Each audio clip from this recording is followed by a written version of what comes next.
ఆంధ్రప్రదేశ్ రాష్ట్ర ముఖ్యమంత్రి చంద్రబాబు నాయుడు రాష్ట్రానికి హీరో అయితే జగన్మోహన్ రెడ్డి విలనని రాష్ట్ర బీసీ సంక్షేమ శాఖ మంత్రి సవిత ఎద్దేవా చేశారు.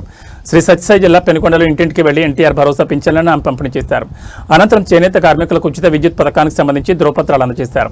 అనంతరం మంత్రి మీడియాతో మాట్లాడుతూ జగన్ వైఖరి తమకు అవసరం లేదన్నారు. రాష్ట్రంలో అభివృద్ధి ధ్యేయంగా కూటమి ప్రభుత్వం ముందుకు సాగుతుందన్నారు. రాష్ట్ర వ్యాప్తంగా చేనేత కార్మికులకు 50 ఏళ్లకే 4,000 పెన్షన్ అందజేస్తున్నామన్నారు. అదేవిధంగా చేనేత కార్మికులకు ఆరోగ్య బీమా పథకాన్ని అందించేలా చంద్రబాబు చర్యలు చేపడుతున్నారన్నారు. ఉచిత విద్యుత్ పథకం కోసం ఏటా 150 కోట్లు ప్రభుత్వంపై అదనపు భారం పడుతుందన్నారు. రాష్ట్ర వ్యాప్తంగా చేనేత మెగా క్లస్టర్లు ధర్మవరంలో 40 కోట్లు, పిఠాపురంలో 22 కోట్లు, మంగళగిరిలో ప్రత్యేక చేనేత క్లస్టర్లు ఏర్పాటు చేస్తున్నట్లు మంత్రి వివరించారు. ఎన్నికల సమయంలో ఇచ్చిన అన్ని హామీలను అమలు చేస్తున్నామన్నారు. జగన్ క్రెడిట్ చోరీ చేయాల్సిన అవసరం కూటమి ప్రభుత్వానికి లేదన్నారు. మరొక పథకాన్ని కూడా మరి ఈ రోజు నుంచి అమలు పరుస్తున్నామన్న విషయం ఏదైతే ముఖ్యమంత్రి చంద్రబాబు నాయుడు గారు మరి డిప్యూటీ సీఎం గారు అదేవిధంగా యువగల అధినేత గారు ప్రతిపక్షంలో ఉన్నప్పుడు చేనేతలకు ఇచ్చిన హామీ మరి వారు కరెంటు బిల్లులు కట్టలేక చాలా ఇబ్బంది పడుతున్నారు అన్న విషయాన్ని తెలుసుకొని మరి అధికారంలోకి వచ్చిన తర్వాత మనం ఖచ్చితంగా ఉచిత విద్యుత్తుని మనం అమలు పరుస్తామన్న విషయం తెలియజేస్తూ ఈరోజు మరి ఏప్రిల్ 1వ తారీఖు నుంచి ఉచిత విద్యుత్ హ్యాండ్లూమ్స్కి 200 యూనిట్లు, పవర్లూమ్స్కి 500 యూనిట్లు ఉచిత కరెంటు కూడా అందజేస్తున్నాం. మరి ఈ పథకాని కోసం 150 కోట్ల రూపాయలు కూడా సంవత్సరానికి మనం ఖర్చు పెడుతున్నామన్న విషయం కూడా తెలియజేస్తాం. మరి హ్యాండ్లూమ్స్కి ఈ ఒక లబ్ధిదారులకు నెలకు 720 రూపాయలు లబ్ధి పొందుతుంది.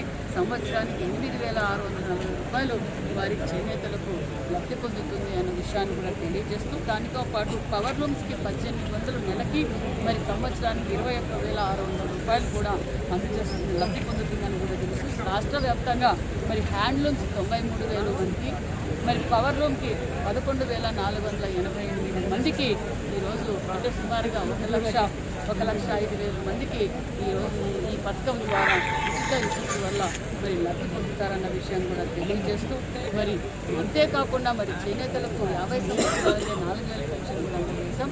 మరి వారికి కావాల్సిన గిఫ్ట్ ఫండ్ కూడా ఏర్పాటు చేశాం.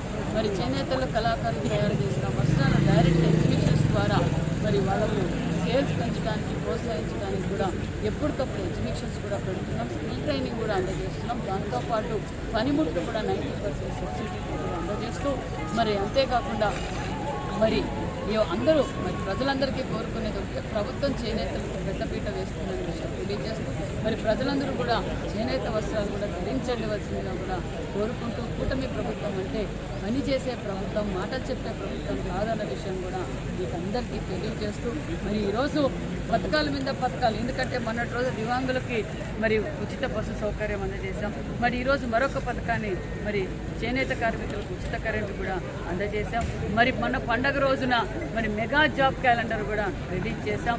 మరి ఏదైతే సూపర్ 6 పథకాలతో పాటు అన్ని అభివృద్ధి కార్యక్రమాలు ఈరోజు చేస్తున్నాం. మరి ప్రజలు కూడా కొన్ని సంవత్సరాలుగా మరి రైల్వే స్టేషన్ రోడ్డు లేక మరి ఎంతో ట్రాఫిక్ ఉండి ప్రజలందరూ చాలామంది ఇబ్బంది పెట్టేవారు, వృద్ధులు ఆటో వాళ్ళు కూడా వచ్చేవారు కాదు. మరి అలాంటివి ఎన్నో ఎన్ఆర్జీఎస్ ద్వారా కావచ్చు ఈరోజు మేము ఎక్కడ చూసినా ఎన్ఆర్జీఎస్ రోడ్లు వేసాం.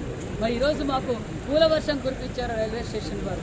మాకు ఈ రోడ్డు వేయడం వల్ల కూడా చాలా సౌకర్యంగా ఉంది, చాలా మంచి పని చేశారు. అట్లా ప్రతి గ్రామంలో కూడా సీసీ రోడ్లు, డ్రైనేజీలు, బీటీ రోడ్లు వేయటం, ఆర్ఎంబీ రోడ్లు వేయటం, మరి అనేక జేజేఎం కావచ్చు, అమృత్ కావచ్చు, మరి ఎడ్యుకేషనల్ డిపార్ట్మెంట్లో కావచ్చు, ఇరిగేషన్ డిపార్ట్మెంట్లో కావచ్చు, అన్ని డిపార్ట్మెంట్లు ఈరోజు రాష్ట్రంలో పరుగులు పెడుతోంది, అభివృద్ధిలో పరుగులు పెడుతుంది అనే విషయం కూడా తెలియదు.